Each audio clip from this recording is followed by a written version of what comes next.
I think a lot of people are asking the wrong question about property right now. They're asking, is now a good time to buy? But I don't think that's the real question. The better question is whether now is the right time for you, the property you're looking at, and for the strategy you're using. Because the truth is, some people who buy in this type of market will probably look back in a few years and realize they bought very well. They may have found the right property in the right location from a motivated seller at a price that gives them a long-term upside. But others could buy in the same market and have a very different experience. They might overpay, stretch themselves too far, choose a property with poor resale appeal, or buy in an area where value sits flat for years. And that's why broad property headlines can be so misleading. There isn't really one Australian property market. There are markets within markets, and sometimes those differences are much smaller than people realise.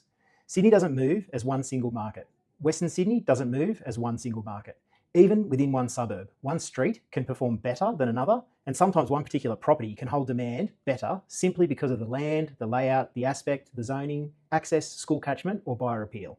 So when someone says, should I buy now? I'd be looking much deeper than the headline. I'd be asking whether the property makes sense, whether the price makes sense, whether the loan structure makes sense, and whether your own financial position is strong enough to hold the property comfortably. If your income is stable, you've got a good deposit, you'll still have money left over after you buy it, and you're planning to hold the property for a number of years, then this type of market can create real opportunities. There may be more properties to choose from. Some vendors may be more realistic and buyers may have more room to negotiate than they did when the market was running hotter. But if buying means you're left with no savings, or you're borrowing right up to your limit, or your income's uncertain, then the smart move may be to pause and strengthen your position first. Because the biggest risk isn't always buying before the market moves. The bigger risk is buying the wrong property at the wrong price with the wrong structure before you're financially ready. And this is where I think that the market may be changing in a bigger way. For a long time, a lot of investors relied on a pretty familiar formula.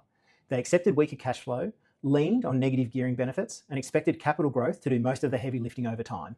But with more discussions around capital gains tax concessions and negative gearing, even the possibility of change can start influencing behaviour before anything is formally changed. Investors begin to ask different questions. Instead of only asking, will this property go up? They start asking, what does this investment look like if the tax settings become less favourable? We saw a version of this play out in New Zealand in recent years, where changes to investor tax settings caused some property owners to reassess whether their strategy still made sense. Some held, some sold, and some simply stopped buying until the numbers looked clearer. The lesson isn't that property stopped working. The lesson is that when the rules change, or even when people think the rules might change, the market can shift. And that's why property selection, cash flow, loan structure, and tax structure may matter more over the next few years than they have for a long time. We're also seeing more people look at property through super, particularly where they have larger balances and want to use their superannuation as part of a longer-term property strategy. That won't suit everyone, and it needs to be structured carefully, but it does show that investors are thinking differently about how they buy, not just what they buy. The same thinking applies if you're selling. If you need to sell because you're relocating, downsizing, separating, or you've already bought somewhere else, then waiting for perfect market conditions may not be realistic.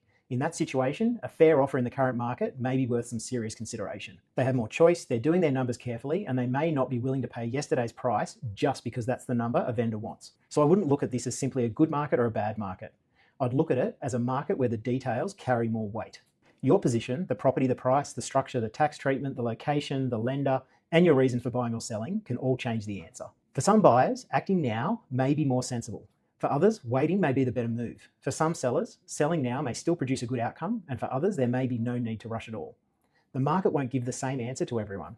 The better question is whether the decision makes sense for your circumstances.